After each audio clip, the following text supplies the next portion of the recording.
Hi, how are ya? In the words of Aussie Man, here is me face. Not a actual face reveal. Those of you guys that have been following me for a while know that I never really cared about showing my face, but this is going to be a commonality going into the full release of Escape from Tarkov and into the future. This is the new norm. Those of you guys that have been following for a little while might recognize the streets of Tarkov in the background here. This is a 3D scene that, as you can see, that I can use in many different ways through OBS and through scene manipulation and recordings and things like that. Without further ado, let's get to the actual topic of today, which is the final Escape from Tarkov patch. Unless, of course, they add another one. They could totally add another one. The most important thing, without a doubt here, is the synchronization of PvE and Arena. There's a lot of things going on between the synchronization of PvE and Arena. There's a lot of cool things that you're going to be able to do that you guys have been hoping to be able to do with PvE. Personally, I haven't partaken. We'll see if this is a good thing or a bad thing. I don't really want to address any of that, but it does seem like if you are a original fan of the game and what they wanted to do with the PvP mode, which was supposed to just be Escape from Tarkov in general, this is the right way to do things because it's not allowing you to have an effect on your PvP progression or your Arena progression with PvE progression. You can absolutely have an effect on PvE from Arena, though. So let's take a look at that. First things first, we got our changes. The PvE mode synchronization. Added synchronization between Escape from Tarkov Arena and Escape from Tarkov PvE mode. The main feature of the synchronization is that it only works one way, excluding regular tasks, meaning the progress in EFT Arena syncs with PvE mode, but not the other way around. So if you are level 40 in PvE and level 0 in Arena, you are level 0 in Arena and level 40 in PvE. It is not the same thing as leveling up in Arena or PvP, where they are completely synced. It is completely different. If you level up in Arena, though, if you are level 20 in Arena and you are level 0 in PvE, congratulations, you are now level 20 in PvE. Trader Ref. You guys get access to Ref now. As you can imagine, based off of what I've already explained, if you have had significant progression in PvE, but not in Arena or the base game, that is not going to have an effect on your progression in Arena or the base game. However, if you have progression in Arena or the base game, you're going to be able to have some progression going on in PvE. If you are already a PvE fan and you would just like some updates, if you want to be able to access Arena and have that have an effect on your PvE, you have that now. Like I was saying, you have Ref, you have item transfer, you have the Battle Pass access from Arena, the stuff that you get from the Battle Pass. You have money transfer. Generally speaking, this is about all the same. If you guys want to get into the nitty-gritty details, you are welcome to do so. I have linked that in the description if you guys want to go and read through all of this stuff. But like I said, the pattern is that. It's a pattern. It's every bit of progression that you get in PvE has no effect on Arena or the base game. However, if you progress in the base game, it will help your progression in Arena. And if you progress in Arena separately because of the Battle Pass, because of the ease of access to loads of money, you will then have access or the ability now to transfer that progression to PvE. And then when it comes to your items in particular, you can choose to move said items or currency to PvP or PvE.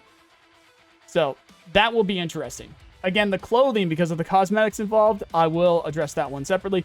Obtaining clothing in EFT Arena unlocks it in both PvP and PvE. Obtaining clothing in PvP mode unlocks it in only EFT Arena. Obtaining clothing in PvE mode does not unlock it in PvP mode and EFT Arena. That is the pattern verbatim. Again, PvP and Arena good, PvE bad. That's kind of like the concept there. However, if you want to go and play Tarkov and you don't want to worry about cheaters, you don't want to worry about desync, or you just want to be able to save your progress because you got a 9-to-5 or just a normal life and family and friends and you like to touch grass, you should go play PvE if you want to be able to enjoy the game. So do it up. Now, this is also pretty important. Character wipes. In the event of a character wipe, global, personal, or prestige in PvP or EFT Arena, only PvP and EFT Arena progress will be reset. Progress and tasks related to PvE mode in EFT Arena will not be reset. If you perform a character wipe in PvE mode, your progress will be reset only in PvE mode. AI readjusted the general AI detection system. absolutely no actual information there. Who knows what that means? Readjusted the AI detection system through smoke. Hopefully it's good. Improved the AI enemy detection system. I hope. Improved the AI looting patterns. Improved the AI grenade launcher aiming system. God, I hope so. Improve the AI detection system when the AI is hiding in vegetation. Another thing that those things are going to beam you through bushes anyway, so just get used to that. If you're not already, you probably are. Several boss behavior fixes. Who knows? Fix the situation when an AI would drop their NVG to the player. Fix the specific situations when the cultist would stop shooting the player. I actually didn't know about this stuff. Hey, they fixed some stuff, and they were extremely vague, on par for BSG. And just gaming in general these days. It's just, it seems like loads of these games is just very unspecific with these fixes and improvements and stuff like that. I hope it's good. We'll see. Audio. Definitely hope this is good too. Fix the incorrect volume of certain sounds. Remove the M67 grenade fuse ignite sound. So that's the pop that you get. Everybody seemed to be confused about that. It was like, why is there a pop? Is this a bug or that? No, that's the fuse going off. It actually should do that little click. That's realistic. But it seems that they removed it for some reason.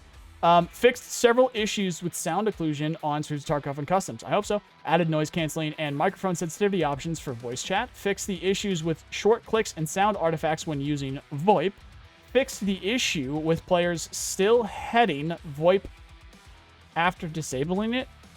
Still heading? I don't know what that means. Added the ability to quick swap microphones to use in VoIP. Okay. Now, if the user encounters a microphone error, they can enable disable voice. Okay, so it's voice stuff. It's VoIP stuff. Quality of life, change the surgical kit auto use priority to legs.